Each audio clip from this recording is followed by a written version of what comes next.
Yasmine Benkirat, bonjour. Bonjour. Merci beaucoup pour cette interview. Donc, on se retrouve pour parler de ton film Reine, qui sort le 15 mai et qui raconte l'histoire d'une cavale féministe donc entre trois femmes à travers le Maroc. Tu as dit que c'était un film que tu aurais aimé avoir quand tu avais 17 ans. Pourquoi ça? Je pense que, enfin, déjà, moi j'ai grandi au Maroc. Et c'est vrai que les seules représentations de femmes que j'avais au Maroc, qui m'ont ressemblé, qui étaient des femmes marocaines, c'était dans des films beaucoup sociaux, naturalistes, parfois un peu à tendance misérabiliste, avec des personnages féminins qui ne faisaient pas rêver. Okay. Et c'est vrai en fait qu'à cet âge-là, je pense que plus qu'à n'importe quel âge, on a besoin de modèles, on a besoin de canons, on a besoin de personnages inspirants. Et ces personnages inspirants, on les retrouvait beaucoup dans le cinéma européen ou américain. Et bon, on va être franc, c'était surtout, enfin là c'est en train de changer un peu, mais c'était surtout des hommes de plus de 5 ans, enfin, des hommes blancs, on va dire. Donc c'était difficile de se retrouver, de trouver quelqu'un à qui on avait envie de ressembler. Et en fait, on se dit à un moment, ben, si ces personnes n'existent pas, c'est peut-être que moi aussi, j'ai pas ma place là-dedans. Et du coup, je pense que c'est très important de réfléchir aux représentations, surtout pour la jeunesse, et de se dire qu'est-ce qui inspire. Et oui, quand on a 17 ans, les figures tutélaires, il y en a plus, il y a plein de gens avec qui on prend. C'est l'âge des posters dans nos chambres, c'est l'âge où on est fan, c'est l'âge où on a besoin de s'identifier très fort. Ouais. Et du coup, c'est quoi la figure que toi, tu as voulu retranscrire à travers ces trois personnages principaux? C'est vraiment proposer trois figures extrêmement différentes, déjà, qui soient chacune inspirantes à sa manière. Zinab, donc le personnage de la ravisseuse, c'est vraiment le bandit au grand cœur. Elle est avec quelque chose de la colère chez elle et du panache. C'est quelqu'un pour moi qui a du panache, qui a du style, qui a de la répartie, qui a une énergie qui est extrêmement débordante. Et qui déborde d'ailleurs sur le film. Inès, c'est autre chose. Inès, on va dire, c'est sa fille. C'est un personnage qui porte pour moi la poésie, qui porte l'imagination, qui porte aussi l'intériorité. C'est un peu, j'aime bien dire, c'est la cinéaste du film. C'est son imaginaire qui porte le mythe et le mythe va déborder complètement sur la réalité. Du coup, le mythe est structurant un petit peu sur l'action. Complètement. Le film commence d'ailleurs par cette histoire de Kandisha. Donc le film commence par le mythe où la petite fille dit à sa mère Kandisha est une reine, sa mère lui dit non, c'est une sorcière, et c'est parce que la petite fille croit très fort en Kandisha qu'elle fait des erreurs à l'école, enfin des erreurs, qu'elle fait de grosses bêtises à l'école, et qu'elle est menacée d'être placée dans un centre de protection de l'enfance où la mère a déjà été placée, et du coup c'est pour ça que la mère s'échappe de prison et kidnappe sa fille. Voilà, et le troisième personnage, c'est Asma. Et Asma, c'est un personnage qui est plus rentré et où tout passe par le corps. C'est-à-dire que c'est un personnage qui va s'ouvrir comme un papillon dans le film. Et cette émancipation va se faire au volant d'un camion, donc avec un outil, on va dire, qui n'est pas traditionnellement associé au genre féminin. Donc voilà, c'est vraiment proposer différentes figures dans un film aussi qui permet de s'amuser, c'est-à-dire que le genre du film, c'est un film où on est embarqué, c'est un road movie où il y a de l'action, où il y a du fantastique, où il y a de l'humour, des braquages. C'est un film ludique. Et je pense qu'à 17 ans, on est pas mal attiré par ce cinéma-là, quoi, qui est un cinéma qui nous emporte. Moi, j'ai vu ça comme une aventure, me dire, j'avais envie de prendre le spectateur par la main au début et de l'emmener dans une aventure où il ne puisse pas respirer, où vraiment il soit complètement embarqué dans un autre monde, quoi, qui traverse le Maroc, le désert, avec de l'humour et de l'action. Ok, c'est très réussi dans ce sens, parce que moi j'ai été happée vraiment tout au long du film, et surtout je m'interrogeais beaucoup sur la place du mythe et du conte, et sur comment ça allait justement reboucler potentiellement dessus. Et moi j'adore ça, j'adore quand il y a un peu d'onirisme, un peu de mythique qui s'insère dans le réel, je trouve ça beaucoup plus intéressant aussi. Et pour revenir juste sur les figures féminines, il y a une ligne qui m'a marquée, il me semble que c'est le policier qui dit ça, qui dit ces filles ont du style. Ouais. Et je crois que la ligne est arrivée pile au moment où je me suis dit, purée, elles sont quand même hyper stylées toutes les trois. Et je me suis dit, c'est fou parce qu'elles sont toutes les trois très très très stylées, mais effectivement de manière individuelle et de manière différente. Et je me suis dit, waouh, c'est impressionnant de réussir à créer des figures féminines fortes différentes et qui sont pas caricaturales. Et je me demandais comment est-ce que vous avez fait justement. C'était une volonté affichée de ma part déjà à la base de créer des personnages féminins qui soient singuliers et inspirants sans aller vers prendre un mec et le transformer en femme, parce que c'est vrai que ça, on le retrouve beaucoup au cinéma, et il y avait ce risque-là, en se disant c'est des femmes qui conduisent un camion, qui s'emparent aussi de codes qui sont un peu masculins, qui deviennent cow-boys, hein. Enfin, vraiment, elles vont dans le Far West, elles vont dans le sud du Maroc, dans le désert. Et je pense que tout simplement, je suis une femme, en fait, c'est bête, mais je me suis inspirée de gens que je connais, je me suis inspirée de gens qui m'inspirent. J'ai réfléchi sans forcément y penser, mais l'intention était tellement forte, je pense que je crois que les personnages sonnent juste. En tout cas, moi, c'est ce que je reçois beaucoup. C'est enfin des personnages féminins qui sont pas des mecs transformés en femmes, et qui sont pourtant dans un film d'action, quoi. Ouais, c'est vrai que ça se ressent beaucoup. Et même les personnages masculins sont pas non plus caricaturaux. On a les figures masculines très patriarcales, entre guillemets, et elles sont nécessaires pour développer le propos, bien évidemment. Et il y a aussi quand même la figure du policier, qui est un peu plus nuancée, et la figure du jeune homme qui s'appelle Samir, il me semble. Oui, je ne me trompe pas. Je crois que dans une interview, vous avez dit qu'elle habilitait la douceur et le sexy. Oui. Et je me suis dit, oh waouh, quand je vous ai entendu dire ça, je me suis dit, waouh, c'est exactement ce que j'ai pensé, mais que j'ai pas formulé au moment du visionnage. Je me suis dit, c'est vrai qu'il a cette figure quand même un petit peu, entre guillemets, virile. Il est quand même la figure du jeune garçon attirant, etc. Et pendant le film, je me suis rendu compte que je m'attendais à ce qu'il s'affirme, entre guillemets, comme un personnage masculin classique, donc qu'il soit le porteur de la charge humoristique du film, par exemple, ou qu'il soit dans l'action, qu'il soit dans la force. Et justement, pas du tout, il reste dans cette douceur. Et je me suis dit, oh waouh, c'est hyper rare de voir un personnage masculin comme ça. Mais je voulais des personnages masculins positifs. C'est le compagnon d'Anou Grimbert, là, je disais, donc, le manifeste en soutien à Judith Godrèche, qu'ils ont écrit. Et il y a une phrase qui m'a beaucoup touchée, qui disait oui, les hommes ont droit à la fragilité, les hommes ont droit à la douceur, les hommes ont droit de pleurer, les hommes ont droit d'être bouleversés. Et non seulement ils ont droit, mais ils doivent, en fait. Et il y a ce truc qui a été construit, je pense, beaucoup au cinéma, du bad boy. Et nous, on se retrouve, parce que je pense que c'est dans l'imaginaire collectif, et là, vraiment, les représentations comptent. Les filles midinettes, enfin, moi, je sais que je l'ai été, toujours attirée par les bad boys, mais en fait, on est attiré par un bad boy, on va droit dans le mur. Et bien évidemment.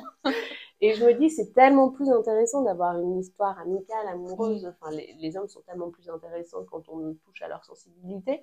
Et ce côté-là est tellement moins représenté au cinéma que là, vraiment, sur le côté, c'est une figure archétypale, un peu l'autostoppeur sexy. Et là, je me suis dit, c'est un autostoppeur sexy gentil. Il a l'air tendre, ça fait voilà. bien. Oui, mais je pense que la tendresse, c'est quelque chose qui me tient beaucoup à cœur, chez les hommes notamment. Et oui, à un moment dans une interview, vous dites que vous ne produisez pas de discours avec le film. J'arrêterai pas d'osciller entre le tutoiement et le vouvoiement. Tu ne produis pas de discours à travers ton film. Pourtant, j'ai l'impression qu'il y a quand même un discours féministe assez clair. Et du coup, j'ai eu du mal à la nuance entre produire un discours et insérer des idées dans une œuvre qui n'est pas un discours. Pour moi, quand on rentre dans Rennes, comme quand on rentre dans Thelma et Louise, comme quand on rentre dans Parasite, comme quand on rentre dans Le Voyage de Chihiro ou dans Le Labyrinthe de Pan, on est pris chez... Ouais, prends des films très éclectiques, ou Vol au-dessus d'un nid de coucou, qui sont à mon avis tous des films politiques. On est d'abord dans une expérience pure et dure de cinéma, c'est-à-dire qu'on est emporté dans une aventure. On n'a pas le temps pour réfléchir, en fait. On est vraiment pris, et c'est une expérience de cinéma dans le sens où c'est une expérience sensorielle, et c'est une expérience d'émotion, c'est-à-dire je suis tout le temps avec mes personnages, j'ai peur pour eux, je rigole avec eux, je vis tout ça, et je suis pas là en train de me dire oui, ce film est en train de me raconter la situation de la femme au Maroc. C'est ensuite, quand je sors, que je me dis ah ouais, ça propose d'autres représentations, ça me fait rêver autrement, quelque part. Et je prends Parasite, qui est un film extrêmement politique. Parasite, c'est un film extrêmement ludique aussi. Et pour moi, quand on rentre dans ce film-là, et c'est pour ça, à mon avis, qu'il a eu le succès qu'il a eu, c'est que le fond politique est extrêmement fort, mais quand on rentre dans le film, on est dans un film d'arnaque. On est dans un film où des pauvres vont arnaquer ces riches, et qui se finit en... Il y a beaucoup d'humour, d'ailleurs, où il joue beaucoup avec les gens. Et on est dans une pure expérience de cinéma, avec un fond politique très fort. Mais le fond, c'est un fond politique. C'est pas C'est pas les riches et les pauvres en mode d'emploi, quoi. Ouais. Voilà. Très bien, c'est l'émotionnel et le narratif qui prévaut sur le discours Toujours. politique. Et pour moi, c'est ça le cinéma, en fait. Sinon, on achète, sinon on lit la presse, sinon on achète des essais. Quand je vais au cinéma, je veux avoir une expérience émotionnelle et sensorielle, d'abord. Et évidemment que le fond est extrêmement différent, et c'est ce qui fera la différence, parce que même le sens, je pense, touche l'émotion in fine. Mais quand on me dit le sujet est super, ça parle de choses dont on parle jamais, je me dis, est-ce que le film est bien? Et on fait du cinéma, on fait pas, voilà. Et pour moi, c'est ça qui est important, c'est d'abord offrir une proposition de cinéma, donc d'expérience cinématographique en salle, et derrière, évidemment, qu'il y a du fond, évidemment, que ça dit des choses, évidemment qu'on réfléchit à ce qu'on raconte. Et aussi, du coup, j'ai vu que vous avez fait des études de philosophie. Alors, je fais une prépa, j'ai fait une hypocagne et une cagne avec une spécialité philosophie, où on avait quand même, je pense, 10 heures de philo par semaine. Et, et c'est vrai que c'est marrant parce que en y réfléchissant, je me disais que la spécialité de cagne, c'était l'art. Et donc on a beaucoup travaillé sur l'art, et j'ai beaucoup réfléchi aux représentations aussi à ce moment-là. Bon, après, c'était vraiment de l'art classique, on n'a pas vraiment beaucoup travaillé sur le cinéma. Mais c'est qu'est-ce que le pouvoir d'une image, qu'est-ce qu'une image transmet, comment décrypter une image, et faire attention aussi à ce qu'on transmet dans un film, je parle de cinéma, mais dans un film qui peut être perçu comme du pur divertissement. Faire attention à ces représentations-là. Comme je parlais du bad boy tout à l'heure, faire attention à ce que ça peut avoir comme répercussion dans l'imaginaire collectif, et on se construit par rapport à des imaginaires collectifs, et on se construit par rapport aux mythes, par rapport aux légendes, même les légendes et les mythes sont parfois sexistes, parce qu'elles sont bien sûr. en leur temps. Et c'est pas pour rien qu'on parle de mythes fondateurs. Je pense que les mythes fondent des imaginaires collectifs. Et là, l'idée dans le film, c'était de réinventer un mythe féministe qui soit le mythe fondateur du film, qui porte cet imaginaire féministe du film. Avec la figure du coup de Candy Shah. Ouais. Je crois que je le prononce très mal, vous l'avez prononcé tout à l'heure et ça ressemblait pas du tout à ça. C'est Aïcha Candy Shah, voilà. Ok, je ne m'y référerai pas. Ouais. Je suis désolée. Mais oui, du coup, Incarne, il me semble que vous avez parlé de révolution féministe, que ce soit une figure un peu similaire à celle de la sorcière, par rapport au mouvement féministe des années 70. Et là, c'était une figure du coup marocaine. Est-ce que vous pensez que c'est important du coup d'avoir une figure d'incarnation des mouvements politiques ou des mouvements sociaux? Oui, c'est des figures dans lesquelles on se retrouve. C'est des symboles en fait. C'est-à-dire que le film est un conte. Et dans le conte, il y a l'idée de la parabole, il y a l'idée de la métaphore, et on manie en permanence des symboles. Et j'aimais bien que Khandisha, donc la sorcière, devienne une reine. C'est-à-dire que la sorcière, c'est un peu la figure c'est la femme intelligente, la femme savante qu'on brûlait parce que comme elle était savante, elle était sorcière. Donc d'une part, c'est l'émancipation féminine, c'est la subversion, et c'est la victime. Et elle porte tout ça en elle. Et moi, j'aimais beaucoup l'idée de faire de la subversion une valeur positive.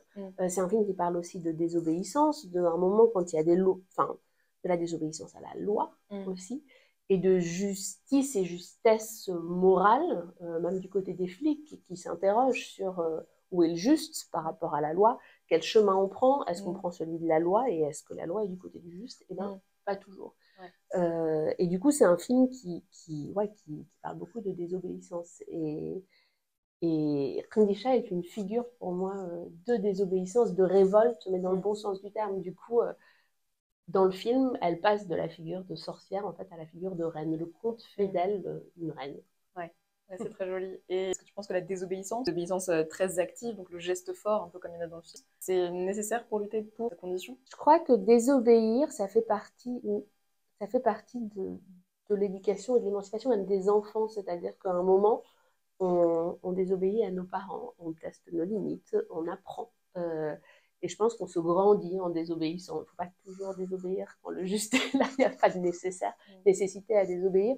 Mais je pense notamment à un collectif qui s'appelle le collectif Hors la loi au Maroc. Au Maroc, les relations sexuelles hors mariage sont interdites.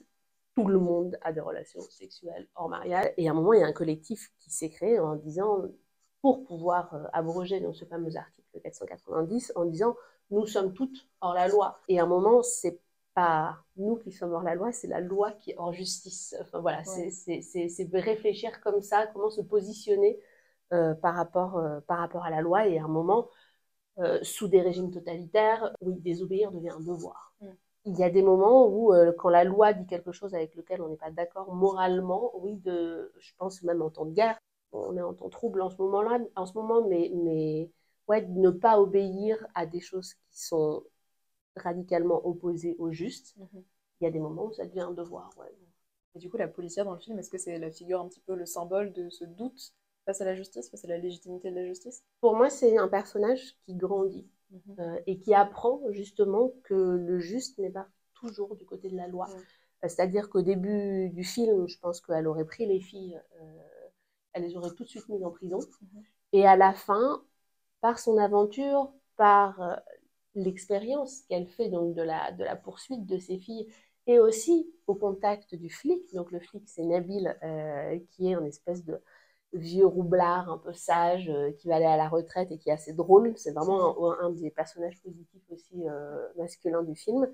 À son contact, elle apprend, et elle apprend peut-être qu'il vaut mieux laisser partir ses filles plutôt que de les mettre en taule. Ouais. Mm. Ok.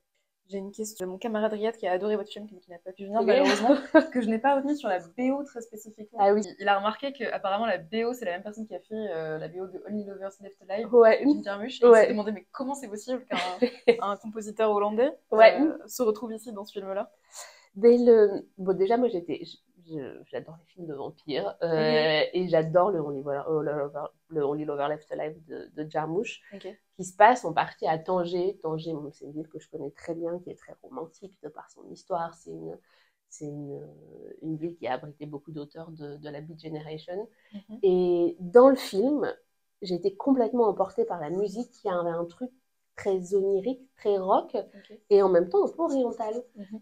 Et en fait, Joseph, donc le compositeur travaille avec des luttes du XVIe siècle, mais qui Mhm. transforme en une espèce de lutte électrique, guitare électrique. Ok. Donc il Oh, est wow. entre rock et classicisme, et Ok. finalement, ça ressemble assez aux luttes arabes, Ok. le lutte du XVIe siècle, et je retrouvais ce côté et oriental et rock, quoi. Ok. Et du coup, je me dis, mais attends, c'est du rock arabe, c'est ça qu'il me faut, quoi, pour le film. Et on a été le chercher. Franchement, moi, je pensais pas qu'il dirait oui.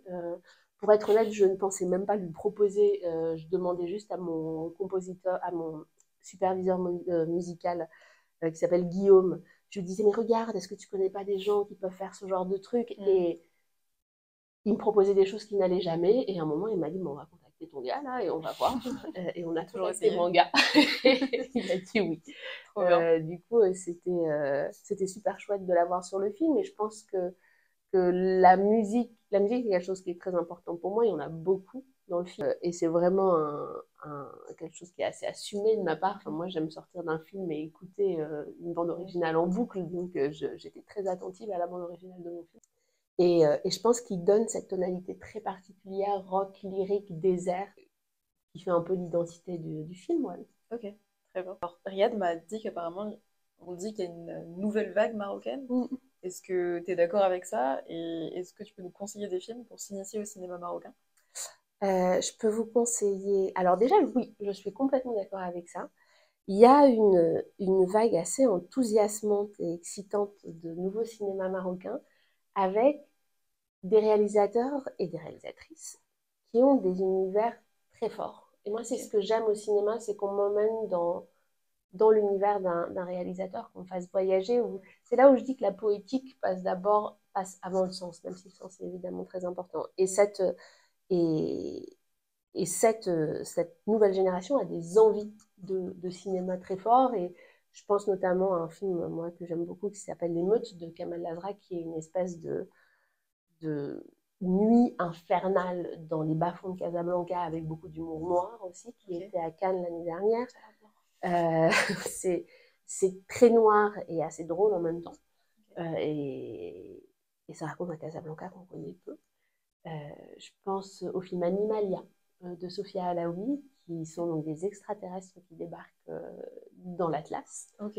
et où ça vient remettre en question un peu le rapport à la foi, le rapport à l'irrationnel, le rapport au plus grand que nous. Je pense à un film qui me fait beaucoup rire qui s'appelle Le miracle du Saint Inconnu de Aladdin Jim, où c'est un, comment dire, un voleur qui enterre son butin et qui va en prison, et quand il ressort, il se rend compte qu'il y a un mausolée qui a été construit sur son butin, et c'est extrêmement drôle. Enfin voilà, c'est où Ismaël El-Iraki qui fait un film complètement rock and roll à Casablanca, qui est une histoire d'amour musicale, rock, complètement déjantée. Voilà, c'est des univers extrêmement différents, à chaque fois extrêmement marqués, et à chaque fois avec une réflexion quand même ouais, sur la société et sur... Enfin, qui s'inscrivent dans quelque chose de contemporain, c'est-à-dire qui raconte quand même le monde d'aujourd'hui. Et une toute dernière question, est-ce que tu as un conseil pour les jeunes cinéastes qui aimeraient se lancer dans le cinéma, faire leur premier film? Je pense que c'est horrible ce que je vais dire, mais la plus grande qualité, c'est la persévérance. Et c'est ne pas lâcher, ne pas lâcher, ne pas lâcher. C'est tellement facile de lâcher parce que c'est tellement difficile. Il y a tellement de gens qui veulent faire ce métier. On se prend tellement de portes que je pense que la persévérance est l'une des plus grandes qualités des cinéastes. C'est Almodovar d'ailleurs qui disait c'est pas les gens les plus talentueux qui réussissent dans le cinéma, c'est les plus persévérants, c'est ceux qui ne se sont jamais découragés.